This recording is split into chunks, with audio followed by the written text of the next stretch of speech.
Friends ಎಲ್ಲರಿಗೂ ನಮಸ್ಕಾರಗಳು. ಎಲ್ಲರಿಗೂ ಸ್ವಾಗತ. ಫ್ರೆಂಡ್ಸ್, ನಮಗೆ ಇವತ್ತಿನ ಈ ಒಂದು ವಿಡಿಯೋದಲ್ಲಿ ತುಳಸಿ ವಿವಾಹ ಯಾವಾಗ, ಅದರ ಮಹತ್ವೇನು, ಹಾಗೆಯೇ ಒಂದು ತುಳಸಿ ಗಿಡವನ್ನು ಯಾವ ದಿಕ್ಕಿನಲ್ಲಿಟ್ಟು ನಾವು ಪೂಜಿಸಬೇಕು, ಹಾಗೆಯೇ ನಾವು ತುಳಸಿ ಗಿಡವನ್ನು ಯಾವ ದಿನ ಕೀಳಬೇಕು, ಯಾವ ದಿನ ಗಿಡವನ್ನು ನೆಡಬೇಕು ಅಂತ ಸಹ ತಿಳಿಸ್ಕೊಡ್ತಾ ಇದ್ದೇನೆ. ಬನ್ನಿ ತಿಳಿದುಕೊಳ್ಳೋಣಂತೆ. ಈ ತುಳಸಿ ವಿವಾಹ ನಾವು ಕಾರ್ತಿಕ ಮಾಸದ ಶುಕ್ಲ ಪಕ್ಷದ ದ್ವಾದಶಿದಂದು ಆಚರಣೆ ಮಾಡ್ತೀವಿ. ಕೆಲವರು ಏಕಾದಶಿದಂದು ಸಹ ಆಚರಣೆ ಮಾಡ್ತಾರೆ. ಹಾಗೆ ನಮ್ಮ ಪ್ರಕಾರದ ಒಂದು ಸಾಂಪ್ರದಾಯಿಕವಾದ ಒಂದು ಆಚರಣೆಗಳಲ್ಲಿ ನಾವು ದ್ವಾದಶಿ ದಿನದಂದು ನಾವು ಆಚರಣೆ ಮಾಡ್ತೇವೆ.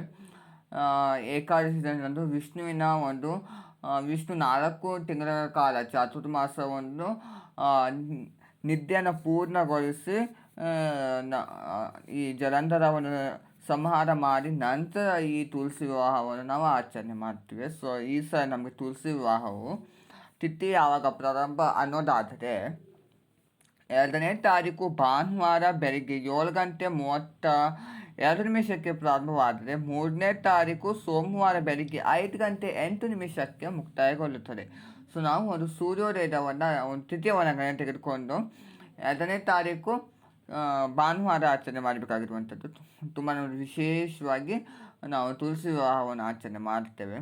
ಈ ತುಳಸಿ ವಿವಾಹವನ್ನು ಯಾವ ಕಾರಣಕ್ಕೆ ನಾವು ಆಚರಣೆ ಮಾಡಬೇಕು ಅನ್ನೋದಾದರೆ, ಕನ್ಯಾದಾನ ಮಾಡಿದಂತೆ ನಮಗೆ ಪ್ರತಿಫಲ ಸಹ ಸಿಗ್ತದೆ. ದಾನದಲ್ಲಿ ಶ್ರೇಷ್ಠವಾದ ದಾನ ಅಂದರೆ ಅದು ಕನ್ಯಾದಾನವಾಗಿರ್ತದೆ. ಸೊ ಕನ್ಯಾದಾನ ಮಾಡಿದ ಒಂದು ಪ್ರತಿಫಲ ನಮಗೆ ಸಿಗುವುದರಿಂದ ನಾವು ಈ ತುಳಸಿ ವಿವಾಹವನ್ನು ನಾವು ಆಚರಣೆ ಮಾಡಬೇಕಾಗಿರುವಂಥದ್ದು. ಈ ತುಳಸಿ ವಿವಾಹ ತುಂಬಾ ಸುಮಾರು ಜನರಲ್ಲಿ ಸುಮಾರು ರೀತಿಯ ಆಚರಣೆಗಳನ್ನು ಆಚರಣೆ ಮಾಡ್ತಾರೆ. ತುಂಬಾ ಹಳ್ಳಿಗಳಲ್ಲಿ ಮಾತ್ರ ತುಂಬಾ ವಿಜೃಂಭಣೆಯಿಂದ ಚಪ್ರವನ್ನು ಹಾಕಿ ತುಂಬಾ ಮದುವೆ ಮಾಡಿದಂತೆಯೇ ಅವರು ಆಚರಣೆ ಮಾಡ್ತಾರೆ. ಆದರೆ ಸಿಟಿಗಳಲ್ಲಿ ಅದು ಕಡಿಮೆ ಆಗಿರ್ತದೆ. ಸ್ವಲ್ಪ ಸರಳವಾಗಿಯೇ ಅವರು ಪೂಜೆ ಸಹ ಮಾಡಿಕೊಳ್ಳುವಂಥದ್ದು. ನೀವು ಯಾವ ರೀತಿ ಸಹ ಆಚರಣೆ ಮಾಡಿದರೆ ಪೂಜಾ ವಿಧಾನ ಮತ್ತು ಒಂದನೇ ಅದು ಇರುವಂಥದ್ದು. ಈ ತುಳಸಿ ಗಿಡವನ್ನು ನಾವು ಯಾವ ದಿನ ನೆಡಬೇಕು ಅನ್ನೋದಾದರೆ, ನೀವು ಮಂಗಳವಾರ, ಶುಕ್ರವಾರ ತುಂಬ ವಿಶೇಷವಾದ ಒಂದು ದಿನವಾಗಿರ್ತದೆ.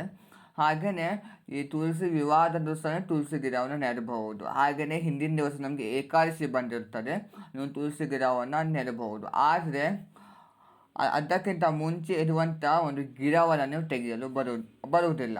ಯಾಕಂದರೆ ಏಕಾದಶಿ ದಿನದಂದು ಮಂಗಳವಾರ, ಶುಕ್ರವಾರ, ಅಮಾವಾಸ್ಯೆ, ಹುಣ್ಣಿಮೆ ನಾವು ತುಳಸಿ ಗಿಡವನ್ನು ಕೀಳಬಾರ್ದು. ಅದು ಕೀಳಿದ್ರೆ ಸಹ ನಮಗೆ ಒಳ್ಳೆಯದಾಗಲ್ಲ. ಸೊ ಆ ಕಾರಣಕ್ಕೆ ನಾವು ಕೀಳಬಾರ್ದು. ಬೇಕಾದರೆ ಹೊಸ ಗಿಡವನ್ನು ಮಾತ್ರ ನಾವು ನೆಡಬಹುದು, ಆದರೆ ಗಿಡವನ್ನು ಇರುವಂಥ ಗಿಡವನ್ನು ಕೀಳಲು ಬರುವುದಿಲ್ಲ. ಹಾಗೆಯೇ ಯಾವ ದಿಕ್ಕಿನಲ್ಲಿ ಇಟ್ಟು ಪೂಜೆ ಮಾಡಬೇಕು ಅನ್ನೋದಾದರೆ, ಈ ತುಳಸಿ ವಿವಾಹ ಅಂತಾನೆ ಅಲ್ಲ, ಪ್ರತಿದಿನ ಸಹ ನೀವು ಪೂಜೆ ಮಾಡುವಾಗ ಯಾವ ದಿಕ್ಕಿನಲ್ಲಿ ಇರಬೇಕಪ್ಪ ಅನ್ನೋದಾದರೆ, ತುಂಬಾ ಒಳ್ಳೆಯದಾದ ಒಂದು ದಿಕ್ಕು ಅಂದರೆ ಪೂರ್ವ ಹಾಗೆಯೇ ಉತ್ತರ ದಿಕ್ಕು. ಅದರಲ್ಲಿ ನಾವು ಈ 2 ದಿಕ್ಕಲ್ಲಿ ಇಟ್ಟು ನಾವು ಪೂಜೆ ಮಾಡ್ಬೋದು. ಹಾಗೆಯೇ ಈಶಾನ್ಯ ದಿಕ್ಕು ಅಂದರೆ ಉತ್ತರ ಮತ್ತು ಪೂರ್ವದ ಮಧ್ಯಭಾಗದಲ್ಲಿ ಇರುವಂಥ ಒಂದು ದಿಕ್ಕಾಗಿರ್ತದೆ. ಈ ಒಂದು 3 ದಿಕ್ಕಿನಲ್ಲಿ ಇಟ್ಟು ನೀವು ದಿನನಿತ್ಯ ಪೂಜೆ ಮಾಡಬಹುದು.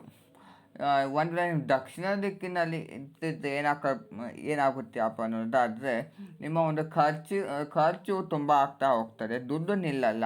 ಆ ಥರ ನಿಮಗೆ ಒಂದು ಪರಿಣಾಮ ಬೀಳ್ತಾ ಹೋಗ್ತದೆ. ಹಾಗೆಯೇ ಪಶ್ಚಿಮ ದಿಕ್ಕಿನಲ್ಲಿ ನೀವು ಅದನ್ನು ಇಟ್ಟಿದ್ದರೆ ಹೇಗೆ ಆಗಲ್ಲ, ನಿಮಗೆ ₹1 ಬಂದರೆ ₹2 ಖರ್ಚಾಗುವಂಥ ಒಂದು ಸಾಧ್ಯತೆ ಸಹ ತುಂಬಾ ಹೆಚ್ಚಾಗಿರ್ತದೆ. ಸೊ ಆ ಕಾರಣಕ್ಕೆ ಪೂರ್ವ, ಉತ್ತರ ಹಾಗೆಯೇ ಈಶಾನ್ಯ ದಿಕ್ಕಿನಲ್ಲಿಟ್ಟು ಪೂಜೆಯನ್ನು ಮಾಡಬೇಕು. ಹಾಗೆಯೇ ತುಳಸಿ ವಿವಾಹದಲ್ಲಿ ನಾವು 365 ಬತ್ತಿಯ ದೀಪಾರಾಧನೆ, ಕೈ ದೀಪಾರಾಧನೆ, ಹಾಗೆ ವಿಶೇಷ ರೀತಿಯ ದೀಪಾರಾಧನೆಗಳು ಸಹ ಮಾಡ್ತೇವೆ. ಅದರೆಲ್ಲದ್ರ ಬಗ್ಗೆ ಸಹ ನನಗೆ ನನ್ನ ಒಂದು ವಿಡಿಯೋದಲ್ಲಿ ತಿಳಿಸ್ಕೊಳ್ತಾ ಹೋಗ್ತೀನಿ.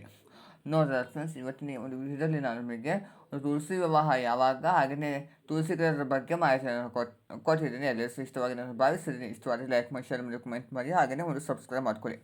ನೀವು ಪಾಟ್ನಲ್ಲಿ ತುಳಸಿ ಗಿಡವನ್ನು ಹಾಕುವಾಗ ನೀವು ಚೆನ್ನಾಗಿರುವಂಥ ಒಂದು ಮಣ್ಣನ್ನು ಹಾಕಿ, ನೀವು 2 ರೀತಿಯ ತುಳಸಿ ಗಿಡ ಅಂದರೆ ಕೃಷ್ಣ ತುಳಸಿ ಹಾಗೆಯೇ ರಾಮ ತುಳಸಿ ಅಂತ ಬರ್ತದೆ, ಹಸಿರು ಬಣ್ಣದ್ದು ಹಾಗೆ ಕಪ್ಪು ಬಣ್ಣದ್ದು, ಅದು 2 ಸಹ ನೆಟ್ಟಿದ್ರೆ ಮತ್ತೆ ತುಂಬಾ ಒಳ್ಳೆಯದು.